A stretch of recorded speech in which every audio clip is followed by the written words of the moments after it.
into a school now and you walk into the school 100 years ago, the physical environment stays the same, and the walls and the chairs and the desk, everything is the same.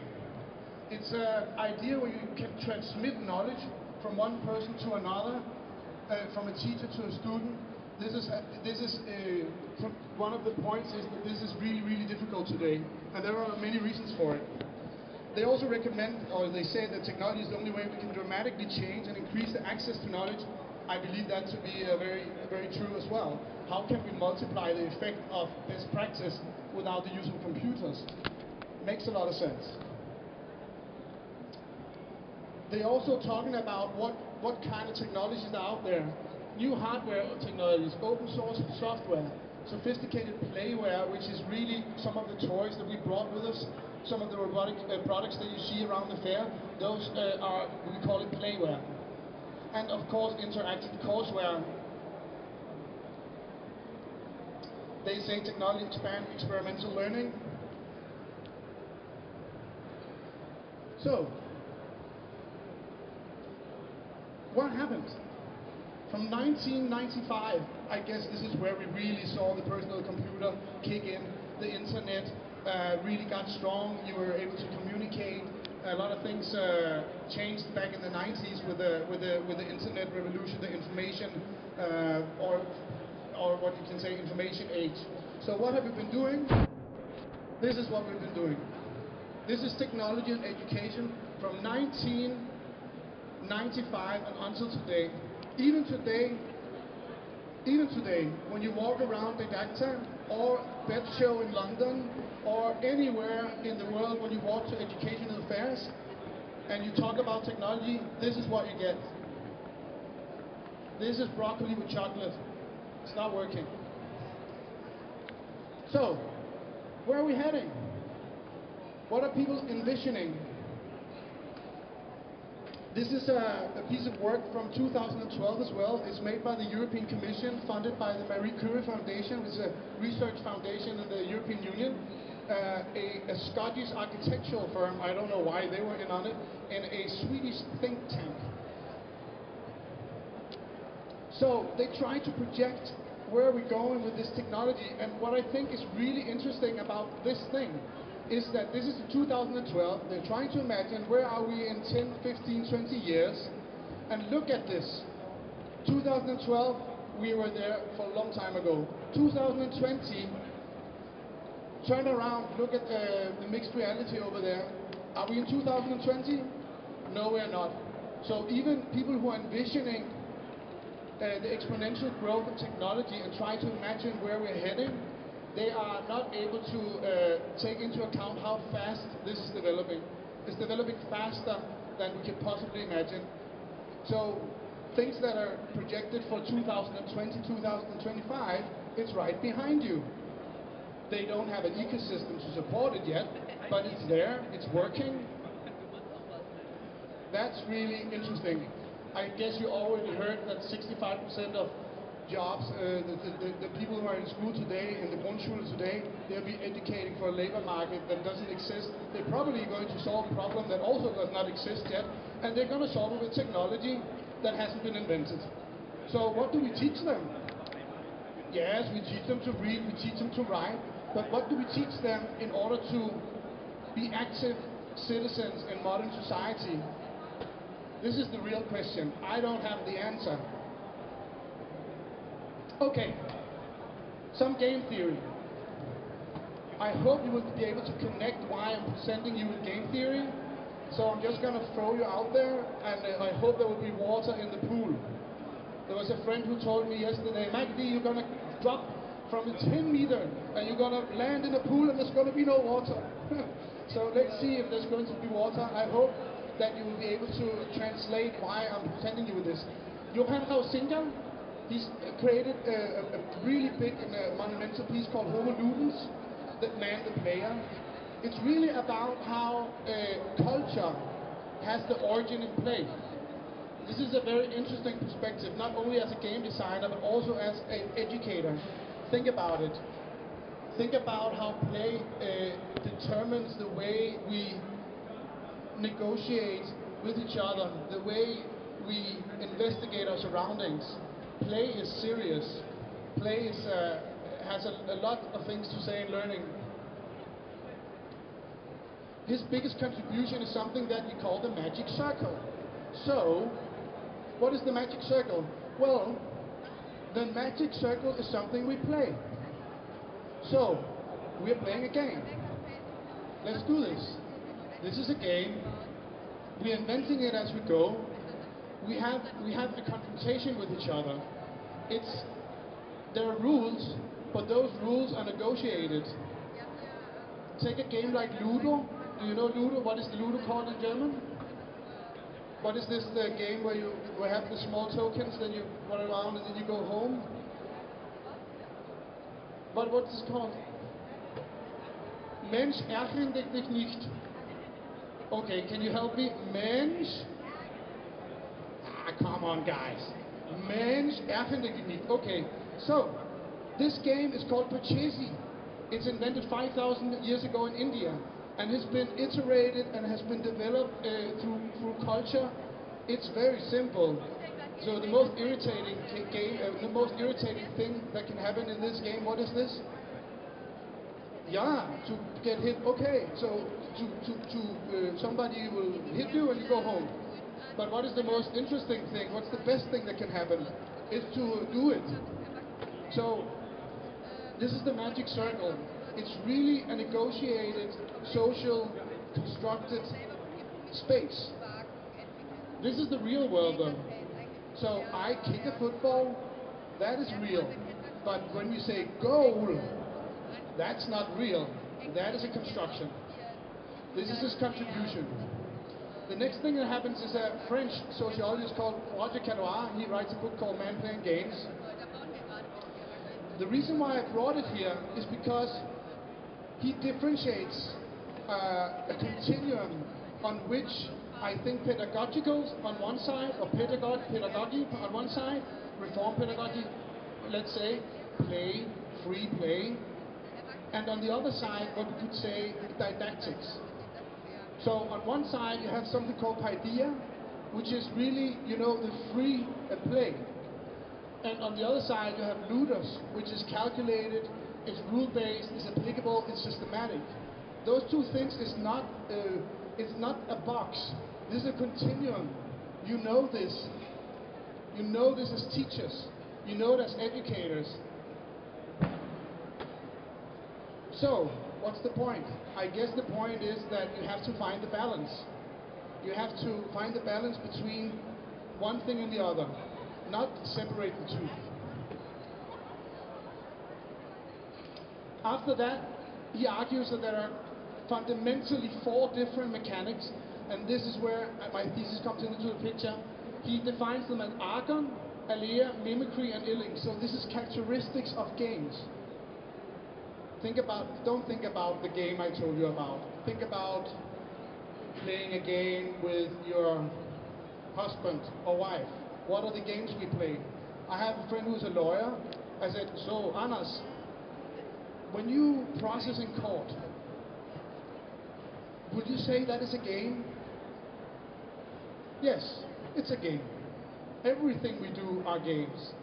There are rules, and it's negotiating different stances and arguments all the time in everything we do. So, looking at it from a learning perspective, I call this process domains. So, if the mechanics are argon or competition, argon means competition, then the process domain is training, right? So, if you compete with something, it also means you can get better, and if you train and practice, you will get better at that. Alea is the dice, it's the game of chance. This is coincidence, or maybe it's not coincidence, but it's probability. Luck, some would say. Mimicry is really the role-playing part of a game. Think about the game, which in German I cannot say what it is, but you have this small token. It's a small man or woman, and it's a projected identity. This is your avatar. This is what it is. This is the role-playing part. And you can see it in everywhere you go, in every game we play. You have this element, unless you play godlike games, where you have SimCity, or something like that, where you really control everything. Maybe the projected identity is more God than an individual or subject. But besides from that, that's the game element, call it mimicry. Illings is really vertigo, so it's, you know, when you see a child of 3 years old going like this, that looks really unpleasant for a grown-up, but for a child, they enjoy it a lot. So this is Illings. Store it in your mind, throw it out if you don't need it. I'm gonna jump to something else. This is where we're going. So, constructionism, not constructivism, but constructionism was founded by Simon Papert. He was an apprentice of Jean Piaget, and he did a lot of pioneering work back in the 90s with computers. Actually, I don't know, where's Lego? Lego! Okay, so Lego is here somewhere. Lego is Danish. Lego financed the building of the MIT Media Institute in Massachusetts Institute of Technology. They supported his research group, and he wrote a book called Mindstorms, Children, Computers, and Powerful Ideas. And Lego acquired the name from the research group to build Lego Mindstorms. I'm not advertising Lego Mindstorms, I'm simply just telling you a fact. This is exactly what happened. And he basically says, and all his research shows, that when we construct something, physical artifacts, when we construct something, then we learn more efficiently. This is basically it. I'm going to show you a small film clip, get some water. Please stay with me for a little while longer. His handwriting doesn't give any clues to the complexity and achievement of this program. I think it was in second grade. I'll show you that one. Would you like to see it? Sure. All right.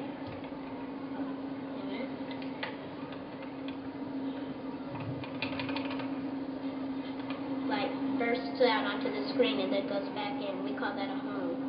A home? Yes, that means like that's the middle of the screen, like is its home, and it tells it like to come home. But no higher than a 127 number. About 55. Speed limit. Yeah. Oh, wow. See, you see the planes and the trucks, then the rockets and the balls, and then the squares. And it's really neat.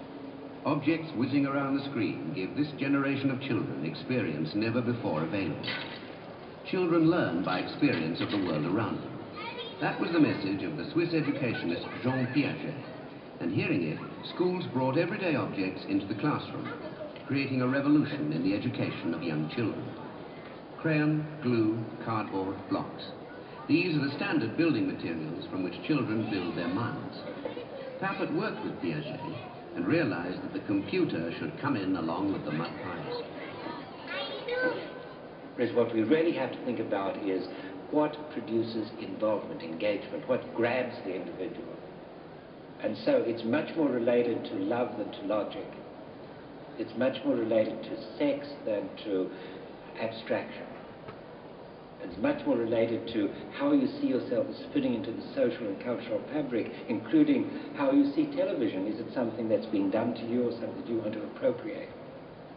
That it's a matter of knowing how to put subject matter in the right sort of logical order in order for people to understand it.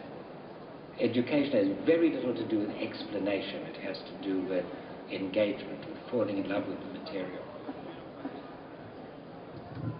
So that's Simon Papert. He died in 2016, and I was struck when I adapted this presentation for you because it said 19 something, and then his death date was not there, and I was like, oh, I remember he died just a couple of years ago. The reason why I show you this is because this is back in the 80s. This is when we first saw the personal computers. We knew the potential for creation was there. We just didn't do anything about it, or only very little. So the makerspace movement is really a democratic movement democratizing technology and education. It's a way to think about how we can ensure future generations that they can be productive. And as he says, we should bring in the computers along the mud piles. with everything. This is why our mini maker space is filled with analog materials. We mix and remix materials. We don't distinct between if it's analog or digital. And this is a really radical way of thinking. Think about it. Technology is everywhere. It's almost like a material that you can construct things out of. I would say it's like almost a natural resource. It's everywhere. If you can't manipulate the material in society, why did people learn to do woodwork? Because they had wooden houses. This is why. This is how. So, do we need new didactics? Do we need to scaffold in a completely different way to accommodate this? How do we tap into that as educators? How do we harvest the potential of the technologies? You buy it today, and tomorrow it's almost a new thing. What about the economics of that? How do you even begin to start programming and building things with laser cutters and 3D printers? Can we do this, and how? It's really all a question. What I do know is that when you put makerspaces in schools to create these informal learning environments that you go across the different subjects, you begin to see the power of the technologies and the power of constructionism, what they can contribute with. I'm not saying remove all classrooms and make only one big makerspace, no walls. I'm just saying think about doing technology and education in a more constructive way. I developed an iterative didactic model based on my thesis. Not that interesting. I think the most interesting thing I can say about it right now is that we have a tendency to go from abstract to concrete. So we talk about the Second World War on abstract levels, on sociology and society, and then we ask students to write about it. But if you go to a museum and watch something, you ask them, what do you think about this? How it makes you feel? All these things. Then another thing happens. And the reason why it says hack, I also did a school version, is more analyzed. Basically, it's starting with the concrete. You start with the physical and concrete subject matter. You start with the material. What kind of materials can you fall in love with? What kind of ideas can you foster in your mind? And what I found is that when we have personal problems, we did a big project in the school, for example, and we had them work with the problem. So first they identify a problem, then they try to solve this problem. When I give them the problem, the motivation drops. But when I ask them, okay, so let's take a personal problem. It was this really skinny, cute guy in the 6th grade. He says, okay, so I'm a kayak rower, but I'm too skinny. My weight is not heavy enough for the canoe or for the kayak. So he started designing something to solve his own problem. And then after, he says, okay, maybe other people have the same problem. Maybe I can find my peers. Maybe not inside the school, but maybe there are other people who can do that. And then you go for maybe local problems. So we asked the student, what is the problem in the school? They said, the toilets, they are really messy, it's piss everywhere. We don't like to go to the toilet. So solve the problem, collaborate, figure out how to solve this problem. So they did. After that, I said, okay, so what's the problem in Denmark? Can we identify a problem that you think and can agree as a problem that we can solve? So they started to think about that, and they found problems in groups. And at the very last of a 1-month-long intervention, I said, okay, so a lot of important people they meet, and now they have something called the UN World Goals. These are a lot of different goals that the UN has defined as the world's problems. Can we solve those? Amazing. Okay, so one group, they made a conductor for a bike so they can charge the phone. As a problem. But it's probably also, we have technology everywhere, but we don't necessarily have stable electricity. But if you have a conductor that can charge an iPhone while riding your bike, maybe we can do some more sustainable energy. So you see, there is a connection, and there's something you can do. So when you start solving real life problems like that, and you throw it at students, this thing happens. In Denmark, we also have a school reform where we have to do entrepreneurship and innovation as across all subjects, And in it says we have these student positions that we have to take into consideration. So as a critical investigator, analyzing recipient, focused and creative producer, and responsible participator. The iterative didactic model as a whole is really production-oriented didactics. You produce something, you test it with your peers, you get feedback. It's you who's getting feedback. It's not me, it's what I made. Does it work? What about the color? What about this? Is it the right color? So I test this. I ask everyone, what do you think about the color? If half of my peers says, I think it doesn't look very cool, it would look cooler if you think else, I would appeal more to me. Okay, so I get some feedback on design. We also have to talk about role models. This is one of my role models. What is this guy's name in German? Nobody knows? You don't have him? Oh, thank you. Okay. So, he's a nerd. I mean, if I was in Dogland, I wouldn't mind being him, but I think there's a lot of people who say, this is not me, he's not cool, he's a nerd. This is a problem. Even at Didacta, people look at this piece of furniture that we made, and they say, why it looks so colorful? It looks like something for children. Yes, maybe it's not for you. Maybe it's because every time you do something technical, it looks like black, it looks gray, it has to appeal to a technical mind. No. It has to appeal to everybody. Otherwise, we will not be able to foster new generations that can invent the future. So, new role models. Okay, this guy I know, he's cool, he's the same. Okay, this guy has superpowers, I guess, so a little bit different. But then again, this is Ayabadir, one of my heroes. She invented Little Bits. It's a rapid prototyped electronic tool. She's very cool. This is a cool role model. So, new didactics, new ways of facilitating learning in new types of environments, and new role models. Sounds like some kind of transformative movement. Something needs to happen, and it does not necessarily need a screen. So, that's it. So, it's not really what technology can do for you, it's what can you do with the technology. This is the question we need to ask in schools.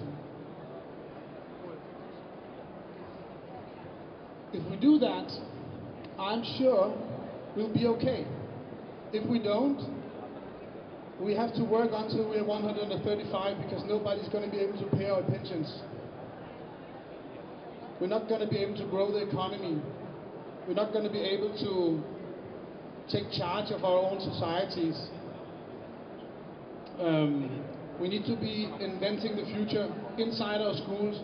We need to create entrepreneurs, and we need to innovate in our education system, from Kita through Grundschule, universities, all the way up. People will be able to foster new ideas. And I promise you, inside the mind of the child, there is a key to unlocking this mystery, and it starts with play. Thank you.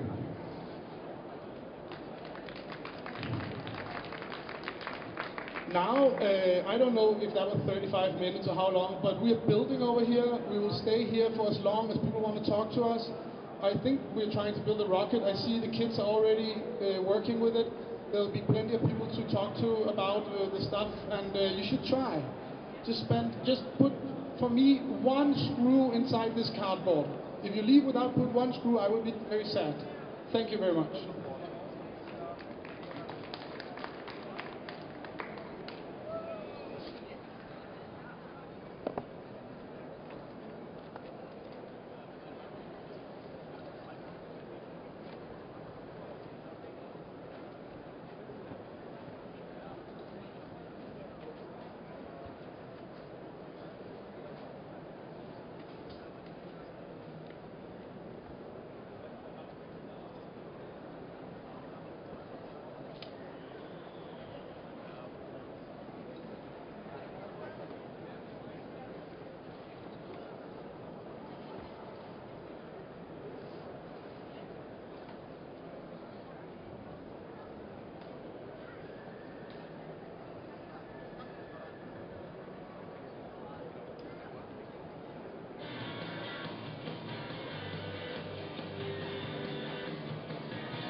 Skolen er en fælles ramme for os alle.